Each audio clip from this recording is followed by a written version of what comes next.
You know my story, right? Rise to fame from the pain.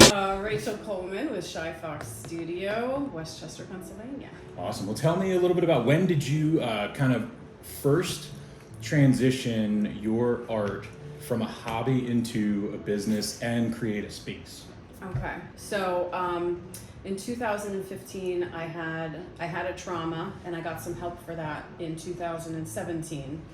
And I saw a therapist, and she recommended that I use the right side of my brain and practice something creative. So I went to the local hobby stores and bought Christmas decorations and brought them home and painted them with my husband.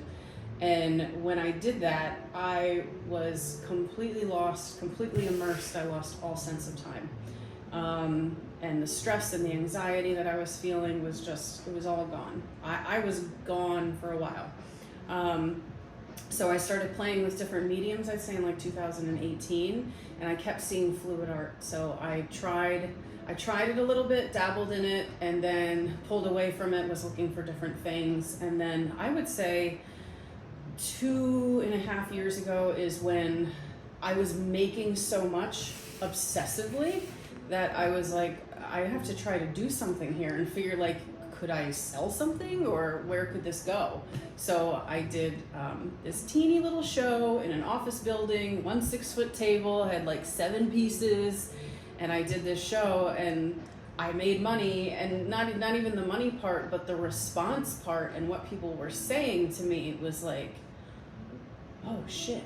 Like, can I curse? Yeah. Okay. Yeah. Fuck shit. Because I'm gonna. I was just like, this could be something, you know. So where could this go? And then last March is when I decided to go full time. After long talks with my husband, my financial advisor, can I afford to do this? He's like, you have this much time to do it and try to be successful. And so I was all in, not knowing what being a boss would be. But That's awesome. And let's talk a little bit about the space that you've created here. I mean, this is just, this is amazing. I mean, this is really, what is it? Talk me through your emotions when you walk in here, and what is it? And I know some days it might be a negative, and some days it might be a positive. So that's exactly why I said, because I look in this room. Well, first of all, this room, it had no furniture in it or any. It was just an empty space. And my husband and I got married in here. Wow. Yeah, so these string lights are still up from our wedding. Oh, wow. Yeah, so it just means a lot to me. So the fact that it ended up being this, I started out with a 6-foot table and a little cart from Michael's and had my like 7 paints and my 12 brushes, and it just got bigger and bigger. And so like some days I come in and I'm like, oh shit, this is just too much. Like this is just like, there's shit, there's shit everywhere. Like there's just, this is comfort for me. It's like, a lot. No, and then that's the reverse of it. Then there's mornings I wake up because in the middle of the night I thought of a color that I became obsessed with, or like a pattern or something, and I'm like, oh, I can't wait to wake up and do that and get that out of my system. So I come down and I'm like tearing through shit, and I love it. So it's a back and forth, and but most of the time this is my safe space, this is my comfort zone, and I get emotional. This is where I have the most gratitude. I really you feel things when you walk in certain places. You feel an energy and stuff, and it's like when I came in here, there was that. It was I don't know if the light thing you just gave me that got me emotional for you. I think this is that's really all. That's powerful. That's a really powerful story here. And so for your life, starting out in 2018 when you rolled into the art kind of full time, is that what you said? Full time was 2 years ago. Okay, but then dabbling was around 2018. So prior to 2018, walk me through one thing that's kind of a common theme with artists and musicians and everybody in the creative space is that point when you realized that release that's been built up in your system. Did you ever see prior to 2018 in your life, did you ever have what was art to you prior to 2018 when it wasn't a creative thing? I actually feel a little ashamed to say that. It's okay. I didn't notice. Right, that's okay. That's what I was. I didn't notice. And now it's hurting my money because I keep everybody, I'm like, oh my God, that's amazing. Like, and I just want it all. But yeah, I didn't, art to me was, and I think I have a problem being in this art world because art to me was, you went to school, fine art, you studied, like I had, and I didn't know I had a preconceived notion, but I did. And so I still struggle some days thinking that I am an artist doing what I do and that I fit into it. But who says you need education? And I think like at the end of the day, that's so our demographic, age group, everything like that, we were indoctrinated, and that's the word. I mean, we were indoctrinated and brainwashed to think that if you wanted to achieve something in a career profession of passion, you had to get an education to do it. Yes. And whether that be in art, whether that be in culinary, whether that be in marketing, whatever it is.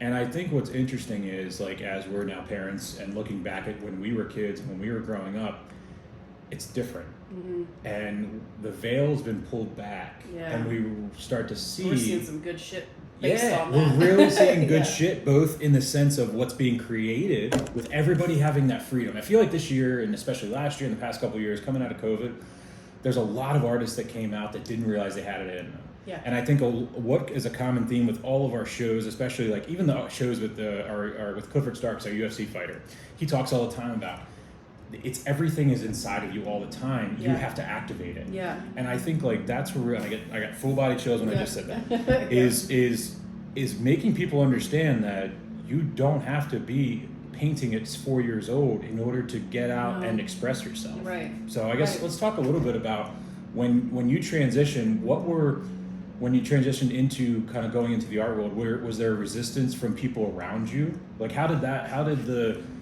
or was it a big support where everybody was like, or people were like, whoa, what's going on? Yeah.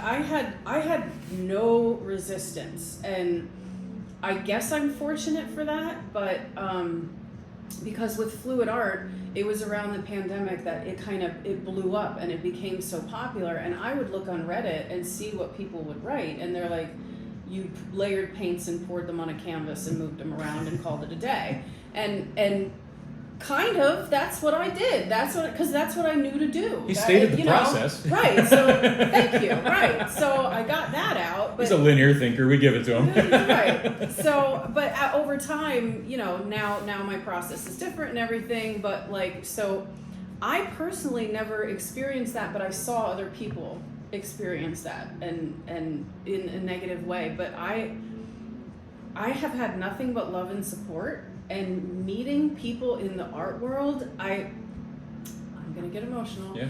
I found my people, and I thought I found my people in other things in my life, and it turns out it wasn't this. It was not the people that I've been meeting. These local artists, all they want to do is raise you up. All they want to do is help you and be positive. And this whole art thing has just helped me as a human being. You're welcome, world, because I'm better now. Yeah. Really, because and I wasn't miserable before. Well, 2015, 2018, yeah, I was pretty miserable. But I'm just a better person, and I find that when I have conversations with other artists, they all feel the same, and we get each other so amped up. If I go to a show and I have a good conversation with an artist, I will be working 12 straight hours the next morning. I know it because I just get so pumped from other people. And I love that we're very similar in the sense that when something comes through, I have a notebook I carry with me everywhere. I have 20,000 of them, I feel at this point, where I can start a national archive. Yeah. But it's next to it's on my nightstand, it's everywhere else, and it's I have to get it out. Yes. And I know myself as I'm forgetful. Yeah. Because my brain is always going to the next thing. I was having a conversation with my 13-year-old son the other day because he was when we went and did back to school night, he was like, hey, just letting you know in case this one's, and I'm like, well, let me guess, you finished something too fast, moved on to the next thing, and then you didn't complete it all the way through, Yeah. And I tried to explain to him, the earlier he learns that, because I'm learning that now at 39, and I have similarities with him, where I'm as soon as you learn this at 13, you're going to have a much better 20s and 30s than I did. Yeah. But let's talk a little bit about, where were you prior to, and share as much as you want, I'm not trying to pry, but prior to 2018, what was outside of your family? Let's take them out of the picture because that's a natural joy in your life. What other things did you find that brought you joy like this in your life, or even any like what other passions did you have prior to art? That's a great question. What did I have? Music was really big for me. I have a very wide range of the music that I like. I feel music down in my soul. I sometimes will end up dancing in here instead of doing art because there's a new album on Noga Erez. Okay. I don't know if you know her, but No, I I was don't, but I'm listening to listening her to it on the way out. right before you came. Nice. Like I gotta get myself a little pumped up, Nice. right? But so I'm very affected by music to the point where sometimes I won't even get art done because I put something on, it was just too good. And singing. Nice. I don't even think any art friends know that, but that was, I wanted to be a singer. Nice. Yeah. Have you ever done like open mics and stuff like that, or? God, no. No. Okay, No. so it's your singing's a private thing, yeah. So this is the only time you're gonna hear it. So that's awesome. So when you went, are you big into live music? Did you go to a lot of live shows and stuff like that? Or yeah, No, just as the music was experienced here. I like Yeah. Phantom of the Opera and Broadway. Like That's I cool. wanted to be Christine from Phantom of the Opera. Nice. Yeah. I'm a big me and my kids are big musicals. Yeah. Rent. And my daughter's Hamilton still. Yeah. Everything like that. So. Yeah. So yeah, that's what I was. Yeah, I'd say that was the most passion I had, and then you asked what arts I was. Yeah. Okay. Yeah. No, that's okay. That was Yeah. it. Just Yeah, the things of it was- passion. Yeah, and yeah. take me back to take me back to high school and everything like that. Are you from this area originally? No, I'm originally from Allentown, Pennsylvania. Awesome. Yeah. I got a couple buddies up there. Yeah, nice. Yeah. So what brought you to this area? Share as much as you want and generalize as much as you want. Man, is that a loaded question. God, when my husband asked me that on our first date, I was like, oh shit, trouble.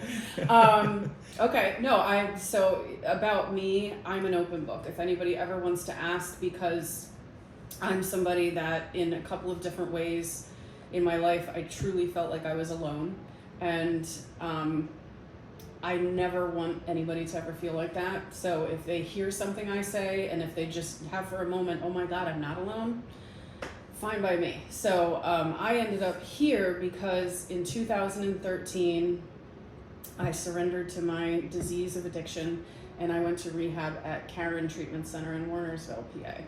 And I was in like a long-term care thing. My withdrawals lasted a very long time, so I couldn't do 30 days. I ended up 4 months there. And then I moved into a sober living in Coatesville, and I was there for 4 months, where I moved in with 2 other girls that were sober. We got a townhouse in Westchester we rented. And I left, I was a hairstylist for 10 years. I left my career, I left my husband, I left my cats, which I got back 2 years later. But my home, I was paying a mortgage on. I knew if I went back, I wasn't gonna make it. So when I got to rehab, the way I used and what I was doing in my disease, I truly thought no other human being could ever experience, ever understand. My roommate did the exact same thing. Like, I went from parking lot to parking lot to parking lot and just used all day. And like, it was gross. It was gross what I was doing. I'm not gonna get into details. No, but, that's okay.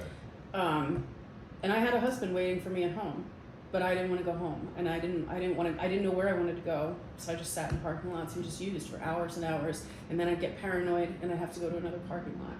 So I went into rehab, and my roommate did the exact same thing, and I just never thought that anybody could understand for 1 second the hell, because I didn't want to be in my car. I didn't want to be detoxing every morning at 5 a.m. having to drink to get to work by 8. Like, I didn't want that, but I had to do it. I had, and people can't understand what I'm saying when I say that. No, you didn't. Just don't. Fuck off. You don't understand. And I can't even fully explain unless you have been through that torture of withdrawal or that disease gripping you like that. And that's you're right there, is that you have to be comfortable with the fact that nobody else understands, and and they never will, because they're not somebody. Yeah, there's a million reasons as to why, but they'll never understand, and then it's tough. It's tough to kind of continue to move forward but let's move into. I'm just gonna ask it because this is. I mean, we're in similar. I'm just gonna say we're in similar spots with this. How did you when you finally went through the process and through your program? What were you using to curb your cravings? Now you have this, and Right. this is very much a positive and healthy replacement for that. Right. How did you bridge to here from there? So, food. Yeah, no, that's it, dude. I'm Starburst like a Like- machine. My dad's like, man, you gotta cut down the Starburst. Like he was like, one day we're at our family farm one day, and I'm like, Yeah. just housing Starburst, and everybody's sitting there drinking. Yep. And he's like, man, you gotta cut it down a little bit. I'm like, when Look, has a bag of Starburst ever ended up in Tulsa, Oklahoma on a red eye? Right, exactly. I don't think I'm getting a DUI from Starburst. Thank you very much. My dentist might be mad. That's the extent of it. Yeah. No. Who likes them anyway? Sorry, dentist, if you want to sponsor us. Yeah. We'll accept your money though. Yeah. So I still have trouble, but so I went into the 12-step program, and I did step 4 with the resentments and all that good stuff, and it just Clicked. no matter what I did, it just wasn't 100% there. And I learned that I needed more than that. I needed therapy. Because I have issues with having lasting relationships with people. I tend to run away. I have abandonment issues. I was adopted. So, are you kidding me? Fuck off. Get out of my house. Are you joking? No. Oh shit. No, it's not a negative thing. I'm just. You're telling. We're telling Satan we're running parallel lives. And Yeah. This is exactly what I was talking about. Yeah. This is. You're good. Feel comfortable. I was adopted in Yardley at St. Mary's House, or around that area in Bucks County. Yeah. The day I was born, I closed adoption, so I know nothing of anything yet. Did you try? I have. I'll leave this on camera. I go off and on. Yeah. I've not successfully. I go periodically, and I don't. I think I don't know what it is. It's different every time as to why.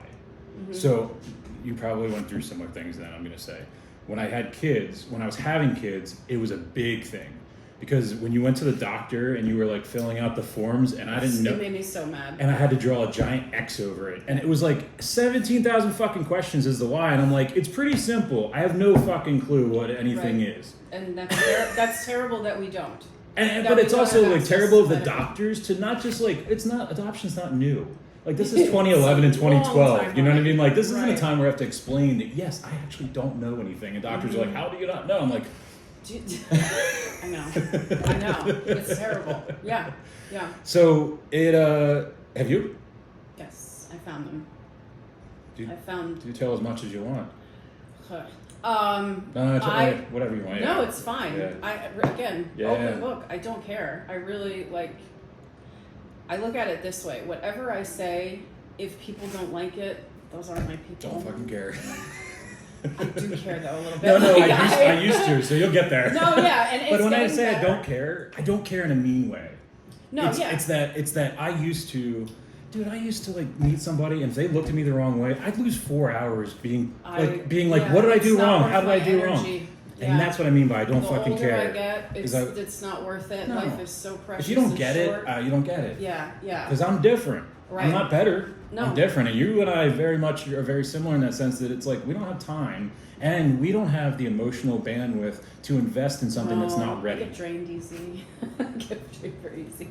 At shows, oh my God, I'm like, I gotta get the fuck out of here. I can't do it. I love it, but I can't do it anymore. But so I was adopted at 3 years old. I was in foster care the first 3 years in Allentown.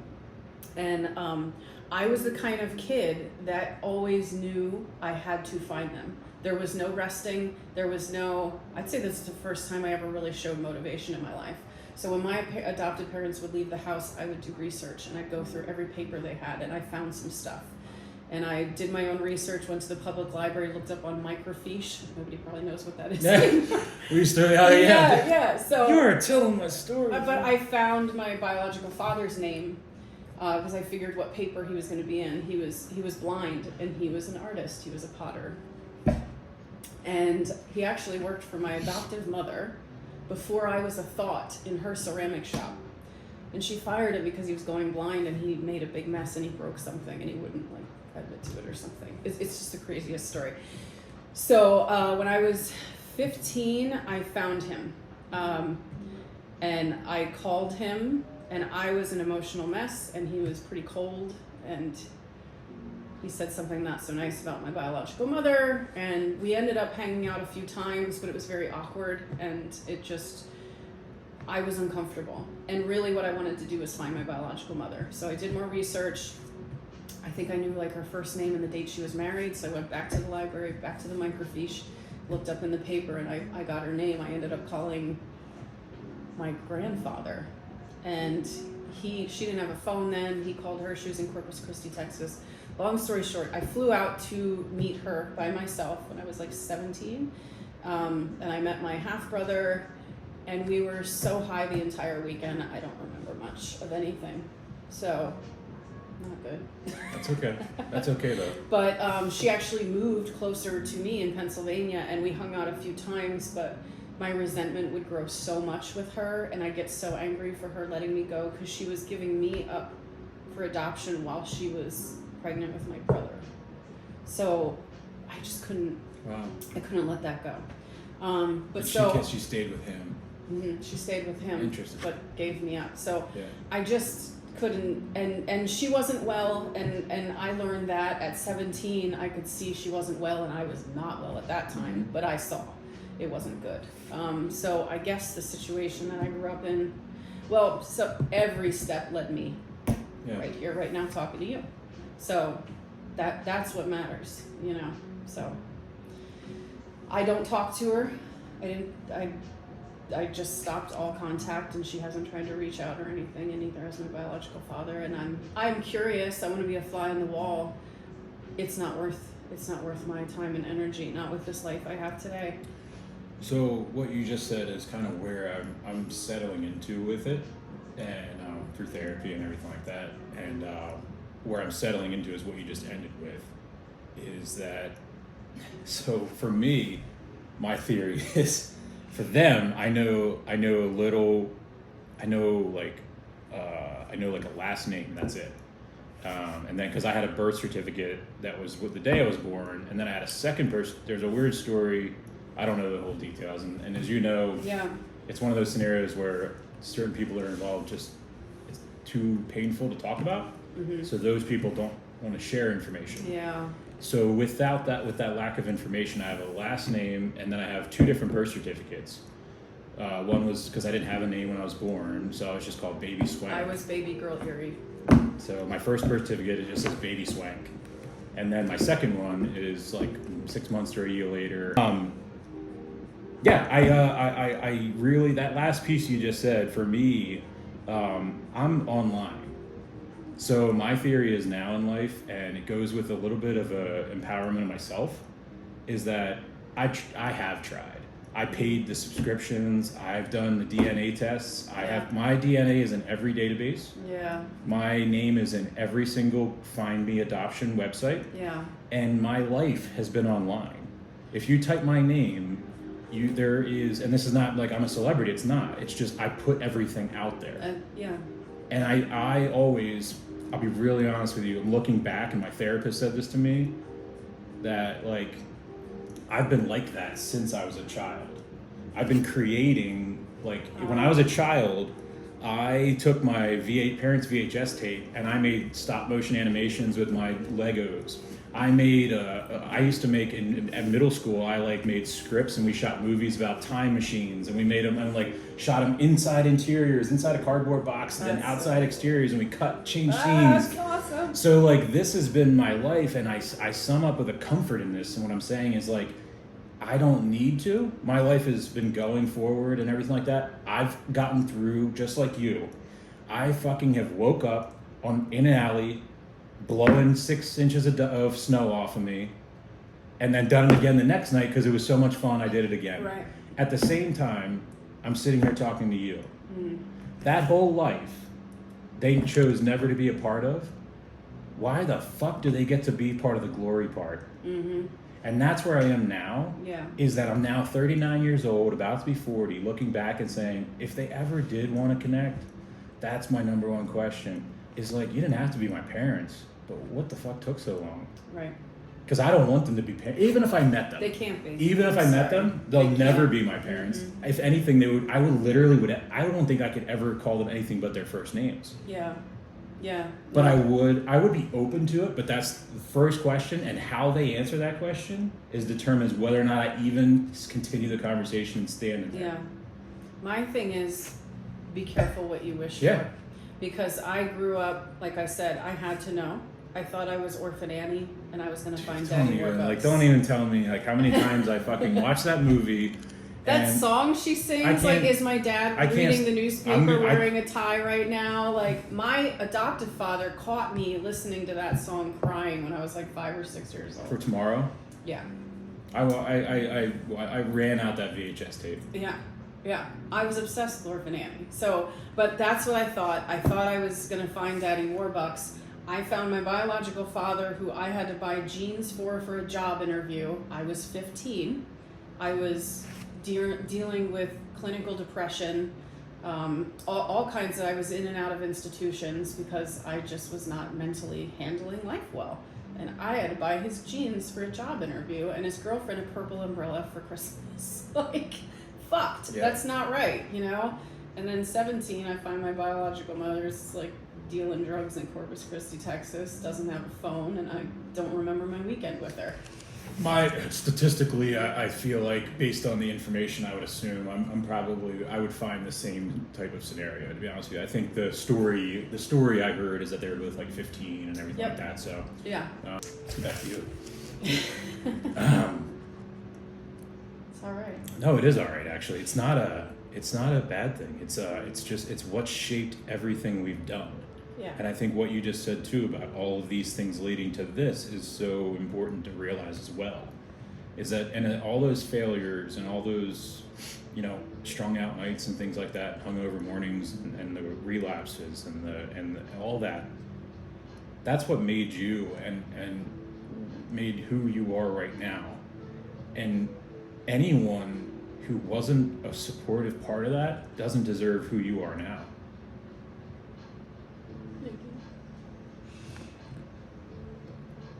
I actually,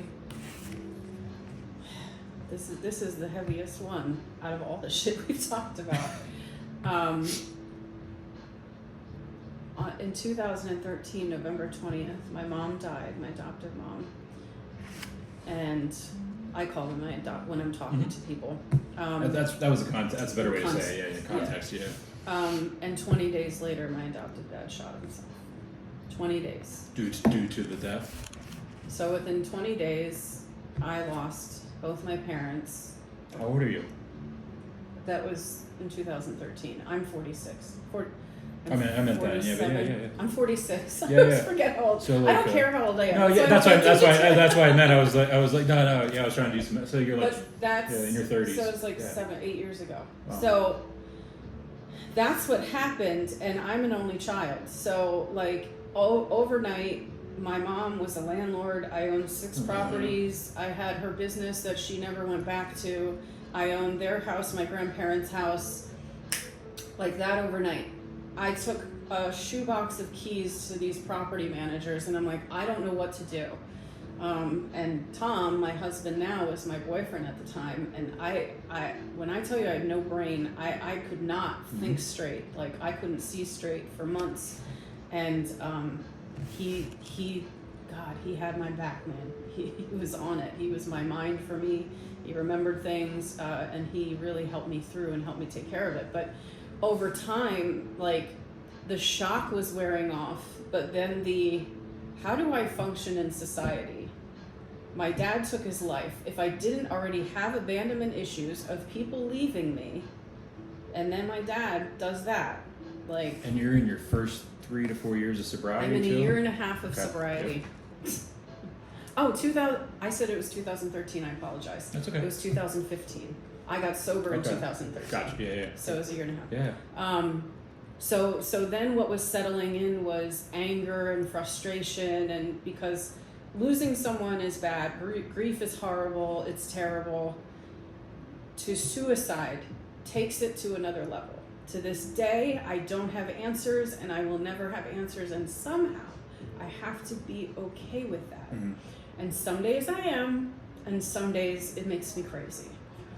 And thank God I have this, because this is what gets me through. Like, this can be all pretty and everything, but how all this came about was because I had to get therapy, I had to get help, because I'd cry at a red light because I was so angry.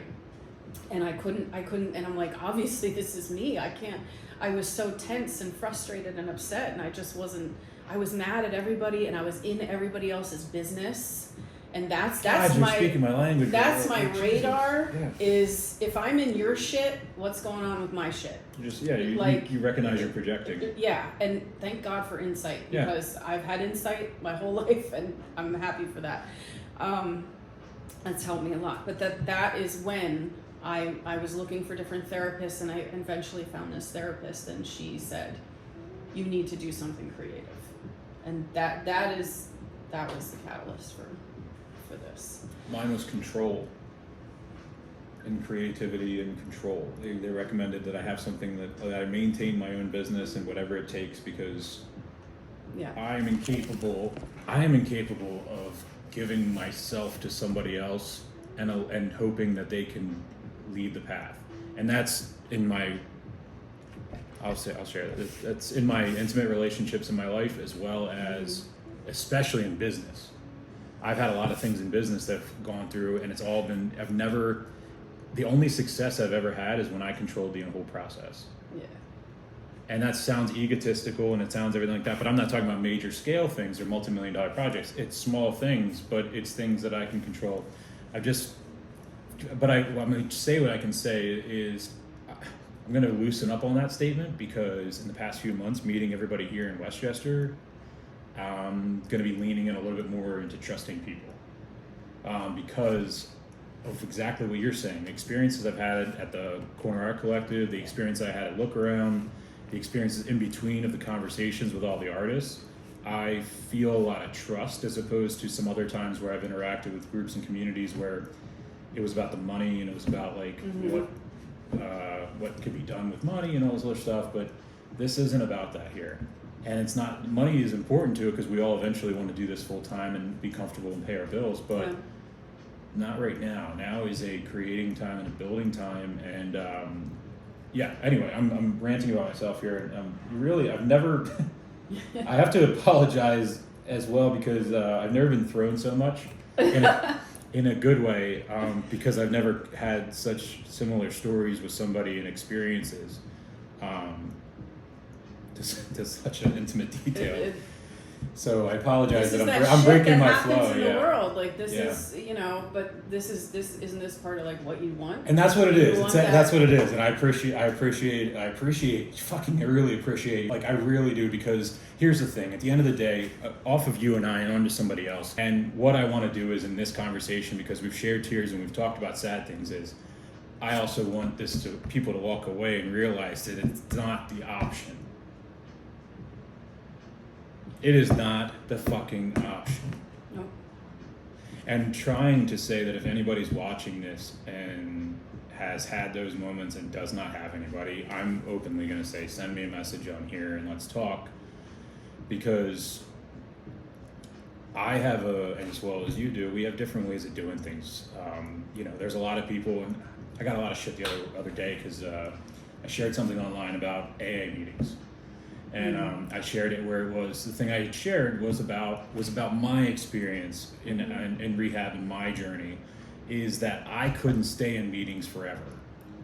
I could not allow meetings, and I'm bringing this up on purpose because of the amount of messages I got, is like people being upset because I was making fun of, and I was not. What I was saying was, and I'll reiterate it because I think you'll appreciate this. It's not for everybody. It's not for everybody, and it was a foundation to get through the steps. But it wasn't, for me, it couldn't be part of the journey, because what it was keeping me down. And it wasn't allowing, because I had to find out my way, and it wasn't the meetings, it was doing what we're doing right now. Yep. It was this. Mm-hmm. It was constantly moving, constantly meeting people, constantly connecting people, and feeling the energy of life, because that's what it was. And literally, 3 days before I went hard into this is like, that's one of those moments. Yeah. And I said, no, I'm not going to do this. Yeah. I got kids, I got a family, and I got things to do, and I got lives to affect. Yeah. And I'm not looking to go out and make people millions of dollars, but I want to change lives, and I want people to be inspired, and not to start a business, but just to be happy. Right. Yep. To not let to let every day be better than the day before, and it doesn't have to be financially, just with fucking joy. Yes. And I thought I knew joy before. Yeah. When I got sober and I was in the 12 steps and consistently going to meetings and everything, and then when I started this, I go outside and I can appreciate trees. I can appreciate landscapes. I can appreciate things that are in front of me. I can appreciate, it's just, I'm seeing differently. And all the therapy, I've been in therapy, in and out of therapy since I'm 14 years old. And I'm 46, and I'm still in therapy, and I'm okay with that.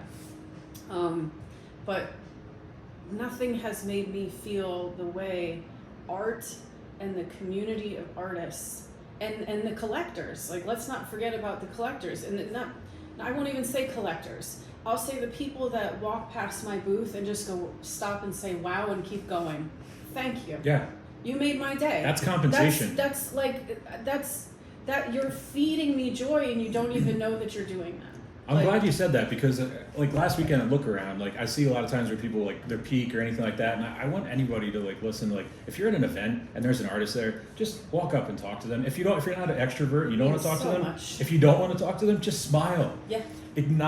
Don't walk up, look at the art, stay stone-faced, and then walk away. If you're not going to buy anything and you like it, express to the artist you like it, and then you can walk away. And not like, but it's also, you don't have to buy it, because at the end of the day, yeah, you're making this to make money, but really the number one priority and value is the feedback. Mm-hmm. Because it is for you, but it's also for other people. It's just for you originally. Yeah. And that's the thing that I like about a lot of artists, where some artists that I know and respect, they make it just for themselves and they have everything in their room and it's just for them. They don't want to sell it. They don't want to give it up. But there's a power in creating something with a story like you have and putting all of that emotion and that fucking whatever in there, that raw shit, and putting it in there and then giving that to somebody else and letting that fucking feeling change their life. Now you didn't just save yourself, you could have saved somebody else with this. It's so fucking powerful. With this. It's so powerful. Yeah. It's so powerful. Like, I was telling somebody else that I'm like, I'm in that. Like, yeah. I don't know what that is. I just like the colors, but I'm in there, and the fact that we can do this, and we're kind of like leaving a legacy. I'm leaving something behind, which I don't have kids. I now have a puppy, but to leave something behind, and this could go through, maybe not this piece, but they could go through generations. Yeah. Like, and that somebody loves what you did and says, I want it in my space, even if you don't buy it. I can't. The desire, expressing the desire is the most important thing. That's so crazy to me. Yep. The first few months when I was doing shows, man, you'll just catch me crying nonstop, because I'm like, what the hell? This is so much. Like, it's wild. I had to tame that a little bit. But I'm a businesswoman, so I had to like. Business face. Yeah, contain myself. But I have such gratitude, and like I thought I had such gratitude getting sober, but again, this art thing takes it to another level of gratitude. Like, it's fucking nuts. I just. And then tomorrow I'm gonna think I'm a piece of shit. Yeah. So let's say that. And 3 days from now I'm be like, I just made a fucking masterpiece. And then the next day I'm gonna be like, that's shit. What was I thinking? And you know what? I stopped trying to figure that out. I stopped trying to figure. It's just a part of who I am, and maybe step away from it and then come back to it later. I keep a post-it note in my book, as well as randomly throughout my life. It just says, "This is temporary."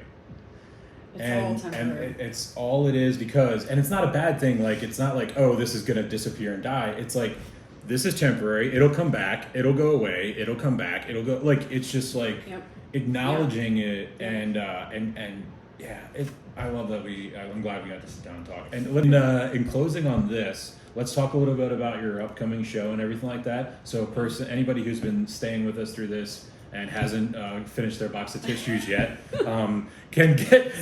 No, not sorry. We are not sorry. We are not sorry. That's right, damn it. We are not sorry, because this is real, and this is real life. And I can say very confidently, if this turns you off, then turn it off. Mm-hmm. That's the greatest thing about technology, is that I don't want to see any comments from people, and I don't care if you see any, but at the same time, it's like, yeah, suicide's real.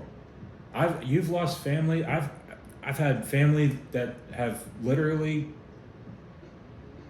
both were shotguns. Just put it right in the mouth.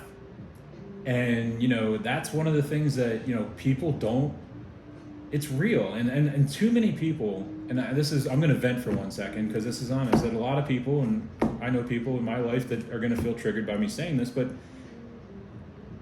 fucking don't realize that the courage in having this conversation, as opposed to what a majority of human beings do, which is just suppress it and not talk about it.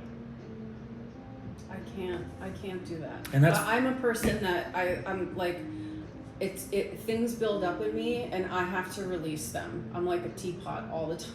Like every couple of days I cry. And I cry because I'm still grieving. I'm a man and I cry every other day, so. Yeah. Like anybody who made that comment about Tim Waltz's son, fuck you. Because we cried, men cry. yeah. But so I'm just not that person that can keep it in. Yeah. And I'm just not that person that chooses to, because in some way you can help somebody if they just feel better for a second. Like, so. Let's talk about this upcoming show here. Yeah. I am, I could spend I'm hours. going to lay on the couch the rest of the day. I'm doing shit. So, my upcoming solo show at the Corner Art Collective. First of all, these guys are just... Yeah. They make me want to be a better person. That's these art people that I'm meeting. Mm-hmm. They make me want to be a better person. And that's who you want to be with. Look, Myers made it. You woke up, you won. Like, the fact that that's like his tagline, I want to know that guy, So these people from the Corner Art Collective are just amazing. So my solo show is called Pareidolia. Do you know what pareidolia is? But for context, go ahead with it. Yep. It's the phenomenon wherein people perceive a specific, often meaningful image out of ambiguous visual patterns. So what that means is like seeing a face in a cloud, simply that. And it's funny because one of my pieces, I haven't seen anything in it. I don't make my images to say, oh, I want you to see a cat or something like that. It's just shapes, and if something pops out, cool.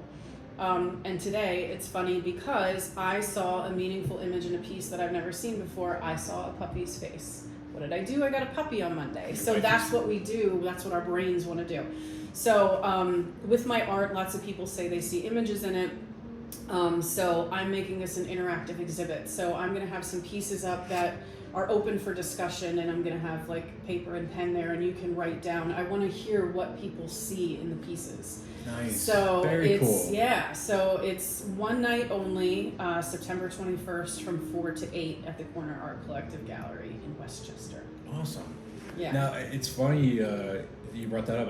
I had an episode yesterday with the UFC fighters, so very different from the conversation we had today. Just a tad. But what was the connecting factor is because his episode is going to get released tomorrow. But the episode we were talking about when you said about clouds, and that is that it was actually a theme of our conversation because we went into a tangent about the differences in human beings and connecting and how life experiences actually. Yeah. I said to him, I was like, when I talk to people about being different, there's two scenarios I use. One is when you're trying to explain something to somebody and they don't understand. It's like being at a butcher shop. And you're like, oh, tell this until the butcher can like walk around and like see things from your perspective. Oh. You guys can't connect and like reach. So You never it. never grab the right meat on the first try. Yeah. It's always trial and error, and then they get it. The same thing with, I'm glad you said about this, with the clouds, is I brought up yesterday, is that more people, in order to realize how people are different, all you have to do is take your shoes off, go lay out with 3 or 4 people in the grass, look up at the sky, and tell everybody state what they see simultaneously. I see a dragon. I see a tree. Exactly. And it's like we're looking at this same thing, and that transcends to everything. And I do want to bring this into outside of art and into life. Is that going there and having that experience? Everybody should do that. Everybody should be there for that experience, because that experience is for the same as everything in your life. Yeah. If you can go to that event, go there, see that, communicate with other people, all of a sudden, I don't even want to imagine how many. I'll be interested to see how many different objects, once you count everything up that people see, and how many are different. Yeah. And people just to realize that everybody just calm down and take a pause and realize that just because you don't like vanilla ice cream and he likes chocolate, or you like Republicans and he likes Democrat, it doesn't fucking matter. Mm-hmm. Because everybody's where they are because of where they were. Right. Yep. And you can't control where they were. Mm-hmm. And it's like, and also at the same time, you don't need to control. We don't have to. We can all sit down and have a beautiful conversation about the same 4 clouds that we see like in 16 different objects. How great is it that we see it all differently? And that's what I'm trying to get at, and I appreciate you saying that, that's what I'm trying to say, is that it doesn't, we're not as different, we're all not as different as we think we are. Yeah, no, I've learned that. It's so funny. When I was like 15, I'm like this goth kid. I'm like, I'm so different. Nobody understands. I was gonna get some humor out of what you were. I wanted to know what characters you were. Oh yeah, I was the goth kid. I was the grunge kid, and nobody understood. And I was so different. And then I'd go to the diner in the middle of the night and smoke my Marlboro Reds like every other goth kid, grunge kid. Like, and it's funny because I just needed that as a kid. I guess just identity shit going on. And now I'm like, I love that I'm in bed by 7:30, and so is 1 or 2 of my other friends. I really like just being this like not much happening kind of girl. Dude, I used to when I sold alcohol, like it was all day long. It was like I was up till 2 a.m. and then I was back at meetings at 7 a.m. And I used to laugh at everybody, all the dads and all this other stuff, where they'd be like, oh, I gotta go home, I gotta go. I'm like, yeah. And now, like, here I am, like, almost 40, like, I can't even stay out past 8 o'clock. Yeah. If you see me out after 8, it means I really want to be. If I'm outside past 8 p.m., I am intentionally trust there. Trust me, I get it. So I'll close this out and just kind of recap for everybody. Website, social handles, and everything like that, and how to connect with you even outside of this event coming up. Yeah, so shyfoxstudio.com is my website. I try to keep up with it.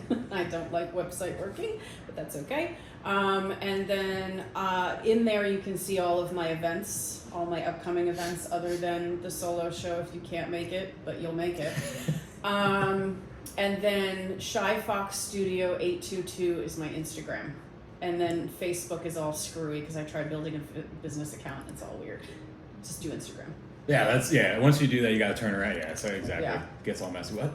Thank you so much. Can I give you a hug? Yeah, absolutely. Thank you. It's amazing.